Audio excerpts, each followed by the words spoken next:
Bonjour à tous et merci pour votre présence à notre webinaire de présentation de Shine Bright LLCER Anglais Monde Contemporain. J'aurai le plaisir d'animer ce webinaire en présence de Corinne Escal, IAIPR dans l'Académie de Versailles et directrice de la collection Shine Bright, et de Linda Itouchen, professeure d'anglais et membre de l'équipe d'auteurs. Alors nous avons prévu environ 25 minutes de présentation et 15 minutes de temps d'échange. Tout au long de la présentation, vous pouvez nous adresser vos questions via l'onglet dédié dans l'interface à votre disposition à droite de votre écran. Notre équipe répondra à certaines de vos questions en temps réel et je poserai les autres en fin de webinaire à Corinne et Linda. On essaiera évidemment d'en traiter un maximum et on ne manquera pas de revenir vers vous pour y répondre après le webinaire si le temps venait à nous manquer. Pour les personnes connectées en audio uniquement, sachez qu'une présentation du manuel est déroulée à l'écran, donc il est préférable, si c'est possible, de vous connecter en visio. Et rassurez-vous, de toute façon, vous recevrez dès demain le lien pour un email avec le replay du webinaire. Voilà. Donc, j'espère que vous m'entendez tous bien. En cas de problème technique, vous n'hésitez pas à envoyer une question ou à utiliser le chat. Et voilà, et je pense qu'on va pouvoir commencer. Donc, je vais vous laisser avec Corinne et Linda et je vous souhaite à tous un très bon webinaire. Bonjour à toutes et à tous et merci d'être présents pour ce webinaire consacré au manuel LLCER Anglais Monde Contemporain. Donc, je suis Corinne Escal, IAIPR dans l'Académie de Versailles et directrice de la collection Shine Bright chez Nathan. Good afternoon everyone. Donc, moi je suis Linda Itouchen, je suis professeure d'anglais au lycée Jean-Jacques Rousseau à Sarcelles et auteure sur la collection Shine Bright. Nous avons le plaisir de vous accueillir aujourd'hui afin de vous présenter tout ce que nous et l'équipe d'auteurs avons prévu pour ce beau nouveau manuel Shine Bright LLCER Anglais Monde Contemporain. Non seulement, bien sûr, pour vous aider à répondre aux enjeux de la spécialité LLCER Anglais Monde Contemporain, mais aussi vous aider à préparer sereinement vos élèves aux épreuves écrites et orales du baccalauréat, ainsi qu'à leur poursuite d'études. Alors, tout d'abord, je vais rapidement vous présenter la structure de notre manuel, qui est un manuel de cycle, c'est-à-dire un manuel à la fois pour la classe de première et de terminale, puisque les élèves sont évalués sur l'ensemble du cycle terminal. Le programme étant un tout cohérent et progressif, il nous semblait essentiel que l'élève garde son manuel pour l'ensemble de son enseignement de spécialité comme point de référence. Alors, le manuel est organisé par thématique, elle-même déclinée en axes d'études. Il y a en tout 28 unités, une unité longue et une unité courte pour chaque axe d'études. Donc, vous voyez un choix très varié de séquences ancrées dans la diversité du monde anglophone, puisque tous les continents sont couverts. La différence de longueur des unités permet d'apporter de la souplesse dans le rythme de la progression avec les files et les snap files. Tout à fait, et c'est vrai que lorsque l'on a réalisé ce manuel, on a eu en tête deux objectifs majeurs. Dans un premier temps, vraiment répondre à la spécialité de ce nouvel enseignement, de spécialité LLCER Anglais Monde Contemporain, et dans un second temps, bien sûr, préparer les élèves aux épreuves du baccalauréat. Et je donne tout de suite la parole à Corinne pour évoquer avec vous le premier point. Le premier point qui est donc répondre à la spécificité de l'enseignement de spécialité. Alors, il était important pour nous de donner aux élèves des éléments de compréhension du monde anglophone contemporain. Les thèmes qui ont été choisis ont des points d'accroche dans l'actualité. Ce sont les enjeux majeurs du monde actuel. On a par exemple le Green New Deal aux États-Unis, les conséquences du Brexit en Irlande, l'industrie pharmaceutique en Inde, et le traitement de la séquence donne des clés de compréhension de ces thèmes par la mise en regard de supports variés et authentiques, récents, parfois au point de vue différent, et par d'autres documents plus historiques qui expliquent les causes de ces événements. Donc, il s'agit de faire acquérir par les élèves une vision nuancée et non manichéenne ou stéréotypée du monde dans lequel ils évoluent. Une attention particulière a été portée à la spécificité des supports anglais monde contemporain. Donc, nous avons des articles de presse variés et récents, des infographies, des graphiques, des statistiques, des cartes, des publications scientifiques ou des extraits de reportages télévisés ou documentaires. La fiction, l'art et la littérature sont également présents pour apporter la voix de l'artiste ou de l'écrivain sur les sujets sociétaux traités. Alors, nous allons rentrer maintenant par un exemple qui est celui de l'unité Justice for All pour montrer comment l'unité répond aux enjeux de l'enseignement LLCER anglais monde contemporain. Justice for All, il s'agit d'une unité longue sur le système judiciaire américain. Vous voyez que le thème est ambitieux et on voit immédiatement qu'il diffère des unités de tronc commun moins spécialisées. Cette séquence vise à apporter des repères structurés aux élèves sur le fonctionnement de la justice aux États-Unis, qui est très différent du fonctionnement du système français. Ce thème attirera bien sûr les élèves qui se destinent à une poursuite d'études de droit, bien logiquement, mais aussi tous les élèves intéressés par les thématiques sociétales du monde anglophone et par ceux qui sont intéressés par les nombreuses séries télévisées américaines sur le sujet, dont ils pourront saisir les nuances en comprenant comment fonctionne le système contradictoire. Donc, même si l'objectif est ambitieux, le traitement proposé est adapté à des élèves de lycée et il est progressif. On est dans une approche actionnelle, motivante et lisible pour les élèves. Donc, Linda, peux-tu nous expliquer un peu plus en détail ce que nous avons voulu faire avec Justice for All?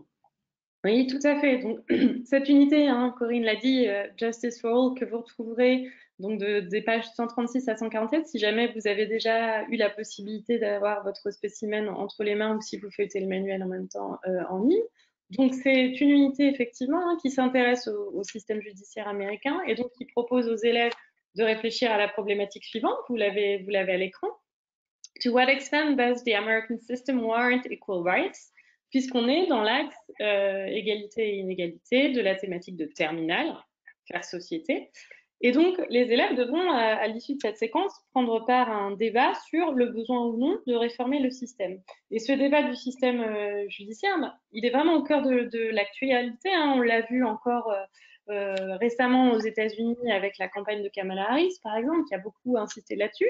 Mais il y a encore quelques jours, le procès de Derek Chauvin et dans l'affaire George Floyd, et ça a tenu en haleine les États-Unis et le monde entier. Et donc, cette séquence, elle vise une tâche finale qui est associée à une activité de production orale, donc en l'occurrence ici un débat, hein, comme vous le voyez à l'écran, en lien avec la spécialité AMC. Donc, Corinne le disait, des activités actionnelles ancrées dans le réel et ici qui appellent à une production argumentative, hein, puisque l'argumentation, vous le savez, c'est un enjeu fort évalué au baccalauréat et d'autant plus dans le cadre de l'enseignement de spécialité. Et donc, si vous regardez un petit peu ce qui se passe à l'écran maintenant ou si vous avez le manuel près de vous, vous verrez que c'est une unité de très graphique hein, pour aider les élèves à comprendre les enjeux soulevés par le système judiciaire américain. Et donc, on rentre dans le vif du sujet ici par un documentaire Netflix. Donc, on sait que Netflix est une source qui parle aux élèves. Donc, ce documentaire qui s'intitule The Innocence Files. Et donc, d'emblée, on a un questionnement qui invite les élèves à réfléchir donc, à cette notion un peu juridique du adversarial system. C'est quelque chose sur lequel ils réfléchissent en classe avec la question C, par exemple, mais qui peuvent aussi évoquer dans le cadre de la rubrique at home pour approfondir cette réflexion-là. Et donc, de manière générale, hein, c'est ce que Corinne disait tout à l'heure, elle évoquait un questionnement progressif. Ce qu'on a voulu faire, c'est de proposer un accompagnement qui rend effectivement l'élève progressivement autonome, avec donc un guidage qui va du repérage d'informations à l'analyse fine, et puis des questions de type varié que vous retrouvez qui sont marquées par des balises sur la rhétorique, sur la grammaire ou encore sur la phonologie, puisque la phonologie est un enjeu fort, hein, bien sûr, dans l'enseignement d'une langue vivante, ou encore vocabulary, qui permettent vraiment de faire le lien entre le sens et la forme linguistique. Et d'ailleurs, puisqu'on est dans un enseignement de spécialité, hein, on a vraiment voulu proposer un travail sur la langue qui permet une vraie consolidation du niveau B2 au niveau premier et un approfondissement du niveau C1 plutôt vers la terminale, pour travailler une progression sur l'ensemble du cycle. Et d'ailleurs, vous retrouverez dans de nombreuses unités un travail fin qui est proposé sur les temps, notamment tout ce qui va relever des aspects grammaticaux, mais aussi les modos ou encore la phrase complète.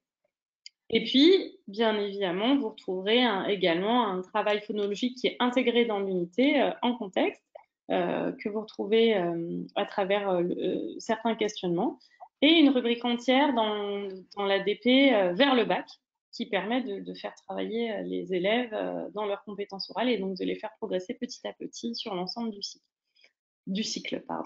Donc en fait, si vous l'aurez compris, hein, ce qu'on a voulu proposer, c'est une unité qui invite les élèves à réfléchir à un sujet qui est complexe et passionnant, mais toujours en proposant des tâches de communication qui s'inscrivent dans une perspective actionnelle, et donc dont la scénarisation permet à la fois aux élèves de se projeter, il faut que ça puisse leur parler, mais il faut également que ça les entraîne aux compétences de la tâche finale, tout en visant un niveau B2 ou C1.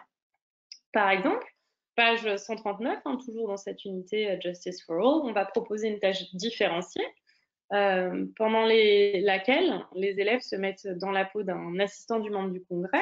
Donc ici, il s'agit d'entraîner aux compétences d'expression écrite et de médiation. Ou encore page 141, un peu plus loin dans l'unité, où cette fois-ci, ils prennent le rôle d'un étudiant de droit. Donc en fait, on voit voilà, ça colle à la fois à la thématique de l'unité, mais on est aussi dans une réflexion sur, pourquoi pas, le parcours orientation, les métiers, avec notamment l'étudiant de droit. Et ce sur quoi on aimerait vraiment beaucoup attirer votre attention aujourd'hui, c'est que vous retrouverez en fin de manuel 34 pages landmarks qui sont vraiment là pour enrichir la réflexion et les unités. Elles sont rédigées en anglais. Et vous retrouverez donc des frises très visuelles qui donnent des repères aux élèves, hein, non seulement bien sûr des repères historiques, c'est important, mais aussi politiques, économiques, sociaux, qui sont vraiment indispensables pour contextualiser les thèmes abordés dans l'unité. Et par exemple, toujours dans le cas de Justice for All, on retrouve dans la page Landmarks un encadré sur le mouvement des Civil Rights qui permet de mieux comprendre la partie de l'unité qui aborde les procès de la Cour suprême contre la ségrégation. Et donc, ce sont des pages qui dialoguent, c'est-à-dire que dans les unités, vous retrouverez des petites balises qui vous renvoient aux pages landmarks, tout comme au sein des pages landmarks, vous retrouverez les références aux unités concernées. Donc, c'est un bon complément d'information et donc elles peuvent également être travaillées en autonomie par les élèves pour se constituer des repères culturels qui sont indispensables, notamment pour aborder les preuves de synthèse de terminale. Et d'ailleurs, dans ces pages landmarks, quand vous voyez les petits pictos exo-quiz, les exo-quiz sont là pour évaluer les connaissances acquises. Donc, voilà pour un bref petit tour d'horizon de l'unité Justice for All, et je vais de nouveau laisser la parole à Corinne pour la suite. Merci Linda, merci beaucoup pour toutes ces explications sur Justice for All. Alors, dans un deuxième temps, nous voulions aborder l'éducation aux médias et à l'information, puisque la porte d'entrée de l'enseignement LSER anglais monde contemporain est le monde des médias. Or, la lecture des médias est complexe et elle exige un vrai apprentissage. Alors, ce qu'on appelle l'éducation aux médias et à la formation est un enjeu actuel majeur dans la formation du futur étudiant, mais également du futur citoyen. Et il est dit explicitement qu'en enseignement LSER-AMC, le dossier personnel ou l'épreuve de synthèse du baccalauréat contiennent obligatoirement des articles de presse. Alors, pour toutes ces raisons, nous avons mis l'accent sur un apprentissage spécifique et ambitieux au niveau C1 de la lecture de la presse. Alors, le manuel fournit de nombreux supports issus des médias de tout horizon qui ne sont pas uniquement informatifs, mais offrent une argumentation fine et des points de vue différents, parfois exprimés implicitement ou à travers l'ironie. Le manuel consacre également un snapfile entier en début de cycle en première au monde de la presse pour apprendre à décrypter les informations. Voilà, vous l'avez sous les yeux, Press Empire. Donc, avec cette unité, on veut donner des repères aux élèves dès la première et les faire réfléchir sur le rôle et l'influence des médias. Linda, est-ce que tu peux nous en parler davantage, s'il te plaît? Oui, oui, tout à fait. Donc, Corinne vous le disait, hein, l'éducation aux médias et à l'information, c'est un enjeu fort de l'enseignement de spécialité à AMC, mais un enjeu fort tout court pour nos élèves. Et c'est pourquoi les auteurs ont proposé un case study ici sur Rupert Murdoch, qui est un grand magnat de la presse. Et donc, si on regarde ce snap de première, hein, de plus près, on voit effectivement qu'on a une multiplicité de supports. Hein, dès la double page d'ouverture, page 76-77, on essaye vraiment de donner envie et de proposer des supports très visuels. Hein. Ici, vous avez par exemple une infographie très, très colorée qui est accompagnée d'un fichier audio. Et puis sur la page de droite, une vidéo qui est accompagnée par une vidéo d'une pièce de théâtre. Et donc, vraiment, l'unité ici, elle propose une alternance de documents très variés, que ce soit documentaires, que ce soit des choses issues du théâtre ou des textes journalistiques de sources différentes, pour vraiment, dès la première, sensibiliser les élèves et les exposer à des documents écrits et audio de points de vue différents. Et par exemple, page 78, on propose aux élèves de décrypter le traitement d'un même fait d'actualité par deux organes de presse différents, à savoir The Sun et d'un côté plutôt tabloïd et The Times, un journal plus sérieux. Et Corinne va vous en dire un petit peu plus sur cette page-là maintenant. Oui, tout à fait. Donc, vous voyez deux journaux différents, un tabloïd et puis une issue de broadsheet paper sur le même thème du Brexit. Donc, les élèves s'initient ici à l'analyse de la presse pour en comprendre les enjeux ainsi que les stratégies de communication. Alors, pour ceux qui veulent aller aussi plus loin dans l'analyse, ils pourront accéder à un document supplémentaire qui est un article du Guardian que vous voyez ici en Going Further et qui met en perspective les deux articles. Ce qui est particulièrement intéressant ici quand on sait que les deux journaux, au point de vue opposé, appartiennent au même groupe de Rupert Murdoch. Par ailleurs, une DP, une double page méthodologie comprendre le monde de la presse anglophone vient en appui de ce travail et vise à enseigner des stratégies transférables. Donc ainsi, nous répondons aux questions: à quel type de presse suis-je confronté? Quel bord politique est-il attendu quand j'ai tel type de source? Voilà. Une autre double page Landmarks est aussi consacrée au monde de la presse dans le monde anglophone, afin que les élèves connaissent les spécificités culturelles de ce monde qui leur est souvent inconnu et qui est en constante évolution. Donc, tous ces outils aideront donc les élèves à appréhender les supports utilisés lors des épreuves du baccalauréat, et notamment la synthèse qui s'appuie sur des documents inconnus du candidat. Tout à fait. Donc, pour rebondir sur ce que vient de dire Corinne, hein, l'enseignement d'anglais monde contemporain, c'est un enseignement de spécialité, bien sûr, mais plus largement, c'est quelque chose qui s'inscrit dans un objectif citoyen pour former à l'esprit critique, à travers, on l'a dit, une multiplicité de documents type graphique, essais, mais c'est aussi une spécialité qui invite à réfléchir à travers les arts.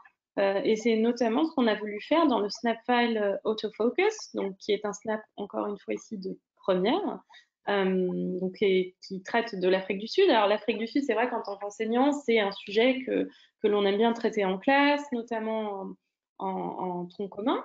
Mais ici, c'est vraiment la thématique représentation, hein, donc qui est issue du programme d'AMC, qui permet d'apporter un nouvel éclairage sur l'Afrique du Sud pour voir comment la photographie, c'est un art engagé qui permet justement de représenter les problèmes de société et des enjeux politiques comme sociologiques, et notamment ici en Afrique du Sud.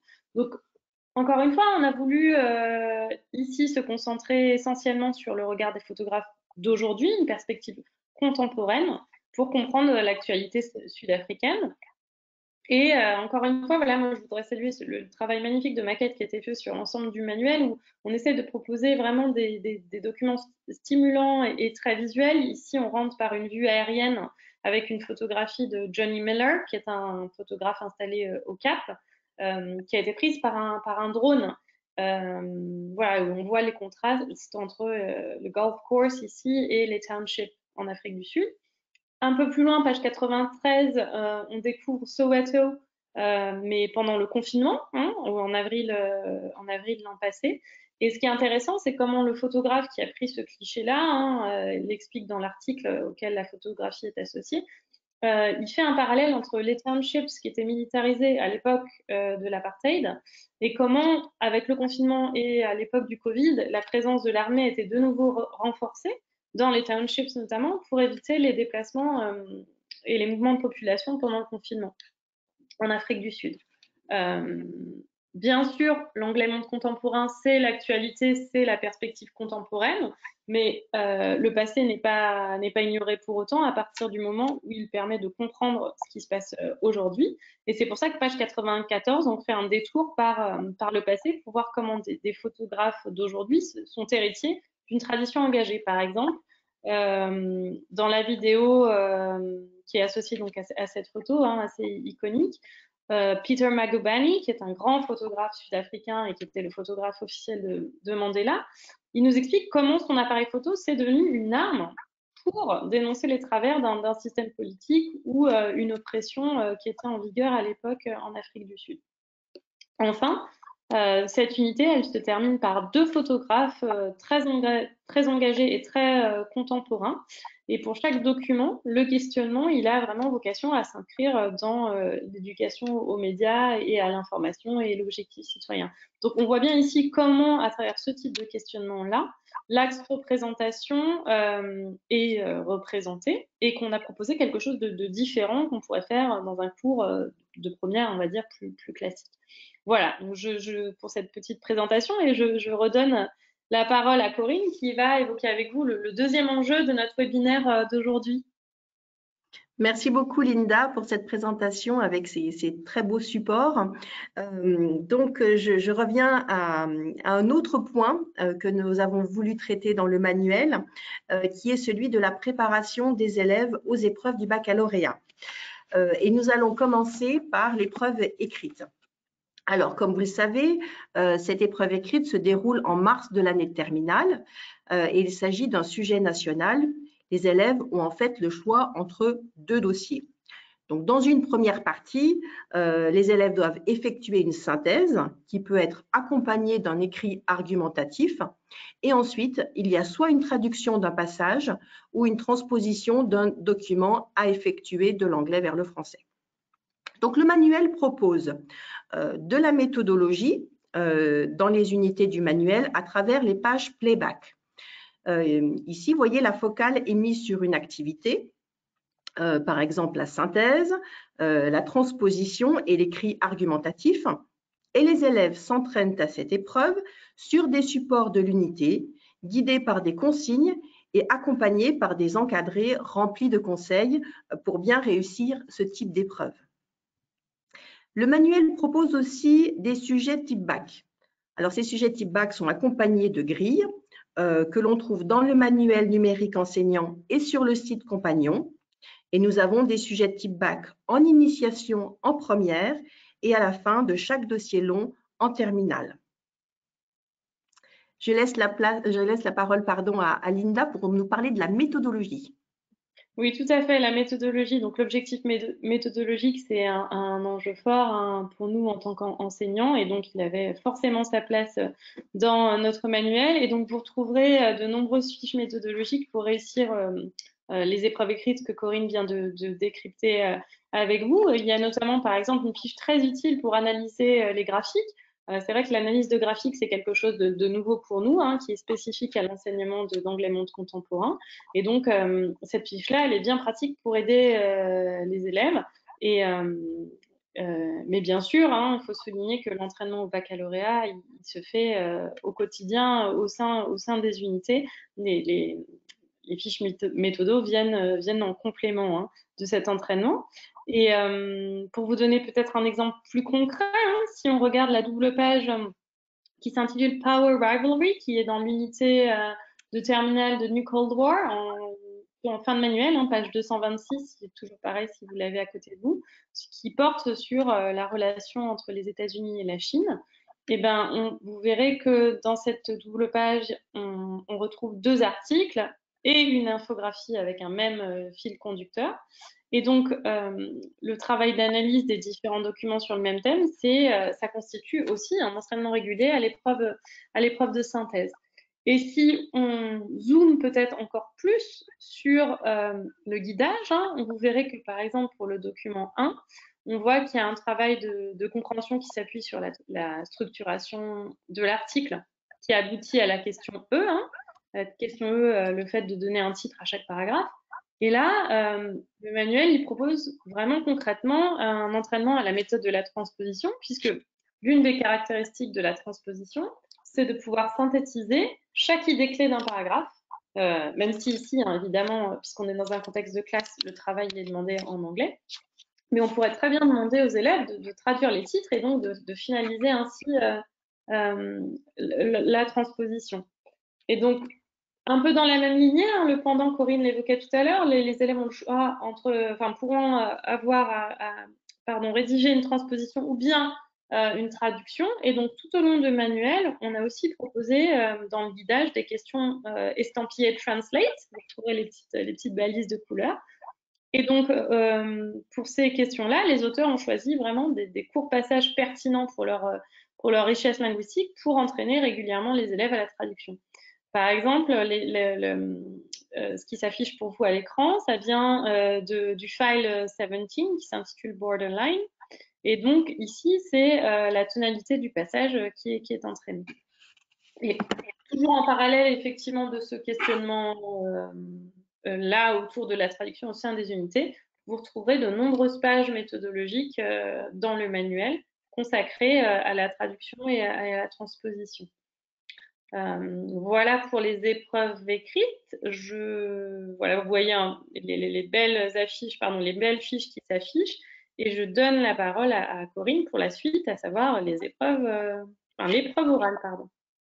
Oui, même les épreuves orales, puisque l'oral a une dimension particulièrement importante en enseignement de spécialité LLCER ANC. Alors, nous préparons vraiment avec le manuel les élèves aux épreuves orales. Vous savez que les élèves, tout d'abord, peuvent passer une épreuve orale s'ils abandonnent l'enseignement en fin de première. Donc ça, c'est une première possibilité. Maintenant, s'ils poursuivent l'enseignement de spécialité en terminale, ils ont également un oral. Et la troisième épreuve, c'est le grand oral aussi, qui est travaillé sur les enseignements de spécialité, puisque les questions que les élèves rédigent ou choisissent s'appuient sur les enseignements de spécialité. Donc, tout cela est assez complexe, mais bien expliqué aux élèves dans la partie présentation des épreuves en début de manuel. Alors, le manuel propose dans chaque unité un travail sur quelque chose qui est très important, c'est la constitution du dossier personnel de l'élève. Alors, notre choix a été le suivant. Nous ne proposons pas uniquement des documents personnels supplémentaires, mais un guidage pour analyser ces documents en totale autonomie. Donc, ces documents sont de nature très différente pour convenir au plus grand nombre, puisque le candidat devra expliciter ses choix et la logique interne de son dossier, aussi en fonction de ses goûts et bien sûr de la logique interne de son dossier. Alors, en dessous du portfolio, vous voyez que le manuel propose un entraînement spécifique à la fois à l'épreuve de spécialité, mais aussi au grand oral, pour que les élèves en saisissent bien à la fois les points communs, mais aussi les différences. Parce que s'il y a des points communs évidents, l'entraînement proposé ici met clairement en évidence les différences et les spécificités de ces deux exercices. Oui, tout à fait. 2 exercices, comme vient de le dire Corinne, parce que effectivement, l'un des grands enjeux des épreuves orales, c'est de présenter une réflexion sur les sujets culturels travaillés. Et cette dimension un peu réflexive en langue vivante étrangère ou en français, si on se place dans le contexte du grand oral, c'est vrai que c'est l'un des grands défis à relever pour les élèves du cycle terminal. Donc, pour les y aider, on a fait le choix de clairement énoncer la problématique, et les sous-parties dans cette page, hein, Let's Brainstorm vers le bac, où les élèves retrouvent une carte mentale en fin d'unité qui va reprendre tous les axes abordés et qui va les aider petit à petit à structurer et à organiser leur pensée. En complément de cet entraînement-là et de ces propositions-là, on retrouve aussi en fin de manuel des fiches méthodologiques et des pages qui sont consacrées aux épreuves orales. Par exemple, ici, hein, Corinne a insisté hein, sur l'importance effectivement du dossier personnel de l'élève. Donc, on retrouve en fin de notre manuel une fiche pour les aider à constituer ce dossier.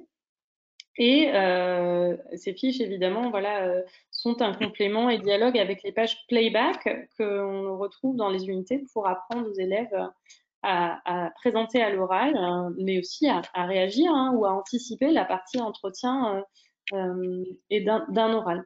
Et d'ailleurs, on parlait hein, tout à l'heure des épreuves orales au pluriel, puisque effectivement, un autre enjeu pour les élèves qui suivent l'enseignement de spécialité, c'est le grand oral que Corinne va évoquer maintenant avec vous.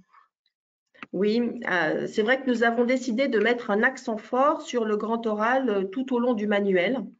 Donc, il offre des fiches méthodologiques très concrètes et accompagnées de conseils sur comment se préparer au grand oral tout au long du cycle quand on est un élève.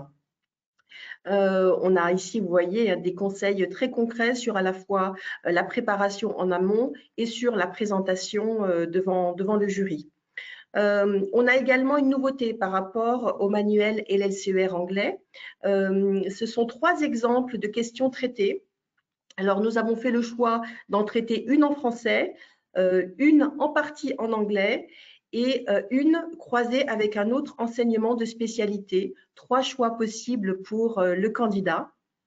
Et nous avons donc des axes de réflexion qui sont autant d'entraînement pour les élèves, à savoir comment bien choisir sa question, comment faire ses recherches, comment élaborer son plan et ensuite comment anticiper les questions du jury, puisque les questions du jury, ça s'anticipe toujours. Et cela pour rassurer et donner une méthode concrète pour réussir cette épreuve. Voilà. Merci Corinne, merci à tous là, pour votre attention et votre participation donc à cette première partie du webinaire. Donc pour terminer, je voudrais peut-être juste vous rappeler un outil bien pratique en tant qu'enseignant pour le travail en classe comme à la maison. C'est l'appli Nathan Live. Donc Nathan Live, voilà, vous scannez les pages où figurent les documents audio, vidéo ou les liens et vous pouvez avoir accès à n'importe quel moment via donc, votre téléphone en tant qu'enseignant ou le téléphone des élèves si vous leur proposez de le faire eux-mêmes. Ça fonctionne très bien. Hein, je le teste depuis un moment maintenant. Ils aiment bien et ils adhèrent. Et aussi, peut-être autre chose, pensez à. Je sais que Shonette, qui chapeaute Speakeasy, nous écoute. J'en profite pour la remercier pour tout son travail. Donc, pensez à Speakeasy News, hein, que vous connaissez sans doute, ce qui permet vraiment de vous tenir informé des nouveautés hein, concernant notre collection, mais aussi de l'actualité du monde anglophone de façon générale. Vous pouvez y retrouver, il y a eu encore là, il y a 2 jours, des productions d'élèves ou encore des articles en lien avec le thème de nos unités. Donc voilà, gardez ça en tête. Et puis, vraiment, on espère que vous aurez autant de plaisir à découvrir ce beau manuel et à le tester avec vos élèves que l'on a eu, nous, à le concevoir avec l'ensemble de l'équipe d'auteurs comme avec l'équipe d'édito. Voilà. Merci beaucoup Linda. Oui, j'en profite pour vraiment remercier tous les auteurs et toute l'équipe éditoriale qui ont voilà, fait ce magnifique manuel. Et puis nous sommes toutes les deux prêtes à répondre à vos questions. Merci beaucoup à toutes les deux et moi aussi à mon tour, je vous remercie parce que ça a été un gros boulot mais qui a été toujours fait avec une équipe à fond et formidable. Donc voilà, c'est toujours très agréable pour des éditeurs de travailler comme ça. Je vais maintenant vous poser quelques questions. Vous le savez, vous êtes maintenant habitués à cet exercice. Donc je vais dans mon petit onglet questions. Alors, première question concernant l'AMC. Peut-on envisager d'étudier des documents plus littéraires? Je pensais aux dystopies, par exemple. Qui peut répondre alors? Oui, enfin, nous en avons déjà parlé. Les documents littéraires sont tout à fait envisageables en enseignement de spécialité LLCER-AMC. Ils ne sont pas limités à l'enseignement LLCER anglais, bien au contraire. Et bien sûr, nous allons privilégier les documents littéraires qui apportent un éclairage sur les thématiques de société qui sont dans les programmes. Donc oui, le regard de l'écrivain ou de l'artiste est toujours intéressant pour refléter une réalité culturelle, sociétale, économique, voilà, scientifique. Hein, Et complément de cette question, un document littéraire peut-il être mis dans le dossier d'examen? Oui, a priori, Corinne. Oui, bien sûr. Oui, bien sûr. Vous avez la liste des documents que le candidat peut mettre dans son dossier personnel en début de manuel et un texte d'autre nature, c'est-à-dire un texte littéraire, par exemple, mais aussi un essai philosophique, un document plus scientifique. Tous ces documents peuvent être insérés dans le dossier personnel. Merci Corinne. Alors, une question sur le grand oral. Pour le grand oral, peut-il y avoir des questions en anglais lors de la phase d'interaction avec le jury? Alors, c'est au choix du candidat. Le candidat choisit soit de faire l'intégralité de la partie 1, c'est-à-dire la présentation, et la partie 2, l'entretien avec le jury en français, ou il peut faire le choix de faire une partie en langue vivante étrangère. Donc, c'est tout à fait possible, mais c'est au choix du candidat. La partie 3, qui est celle sur l'orientation, est-elle exclusivement en français? Merci Corinne. Une autre question là qui concerne plutôt la transposition. Alors je sais que vous l'avez déjà expliqué, mais peut-être que la personne en l'occurrence n'a pas entendu. Est-ce que vous pouvez réexpliquer précisément qu'est-ce qu'on appelle la transposition? Oui, alors la transposition est un exercice qui est dans l'épreuve écrite. Donc il y a une synthèse qui peut être accompagnée d'un écrit argumentatif et ensuite il y a soit une traduction, soit une transposition. Ce n'est pas au choix, c'est imposé dans l'épreuve. Alors la transposition est en fait un passage de l'anglais vers le français. Les élèves repèrent les idées clés du texte et en font une synthèse en français. Merci beaucoup. J'ai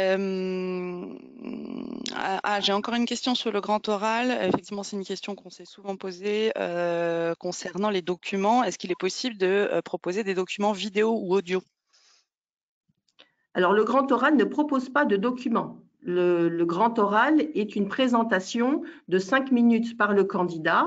Il n'y a pas de document apporté, de document. Je pense que la personne peut-être parle de l'épreuve orale de l'enseignement de spécialité, Oui, je pense. qui est le dossier personnel. Oui, parce que dans la question, j'ai pour le grand oral le portfolio, donc oui, je pense que c'est une. Effectivement, donc on parle du portfolio et de l'oral d'anglais. Alors, dans le portfolio, il peut y avoir bien sûr des scripts. Voilà, des scripts. Ou si le candidat choisit par exemple un film, il peut matérialiser le film par une image ou par une affiche. Voilà, mais le script est tout à fait possible. En revanche, il n'y a pas de possibilité pour lui d'utiliser du matériel numérique pour diffuser un document audio ou vidéo. Merci Corinne. Alors, les questions apparaissent au fur et à mesure, donc je les découvre en même temps. Hein. Oui, alors est-ce que vous pouvez résumer combien de sujets de type bac on a dans le manuel et s'ils sont corrigés? Ça, je vais répondre, puisque je ne sais pas si vous avez le décompte. On a des sujets type bac. Donc, pour la partie première, il y en a 2 en initiation, donc liés aux 2 thématiques de première. Et par ailleurs, on en a dans tous les files de terminale. Donc, on en a 11 en terminale, plus 3 autres sujets complémentaires qui sont téléchargeables, donc visibles uniquement par l'enseignant. Et les corrigés, évidemment, seront à disposition dans le guide pédagogique. Je vois aussi des questions sur la disponibilité du guide pédagogique. Linda, vous voulez en parler? Donc, le guide. Oui, je peux vous dire qu'il est en cours de rédaction par l'ensemble des auteurs. Voilà, donc ça Et devrait être disponible oui, très on met à rapidement. disposition les chapitres au fur et à mesure qu'ils sont mis en page sur le site compagnon de la méthode. Donc, le guide complet sera disponible fin août, mais d'ici là, vous aurez tous les chapitres en ligne sur le site compagnon pour que vous puissiez effectivement commencer à préparer les cours de manière sereine. Alors, je vais regarder si j'ai une dernière question à vous poser parce que je vois que le temps file. Ça, j'ai répondu. Pouvez-vous repréciser le format des épreuves écrites? Alors, Corinne. oui. Alors, les épreuves écrites, donc le candidat a un dossier inconnu. Ensuite, donc, il doit faire une synthèse. Donc, le premier exercice est une synthèse de documents qui peut être accompagnée d'un écrit argumentatif. Et ensuite, il y a une partie soit de traduction d'un passage de l'un des documents, soit une transposition sur un texte proposé dans le dossier. Voilà. Merci beaucoup Corinne, merci Linda. Je pense qu'on va s'arrêter là pour aujourd'hui. Merci à tous d'avoir suivi ce webinaire. Donc, s'il y a des questions auxquelles on n'a pas répondu, on essaiera de le faire par la suite par email. Et puis, donc, vous aurez à disposition le lien pour le replay du webinaire. Donc, merci beaucoup à tous. Merci Corinne, merci Linda et merci à toute l'équipe qui nous a accompagnés pour le webinaire. Bonne fin de journée. Au revoir. Merci à tous. Au revoir.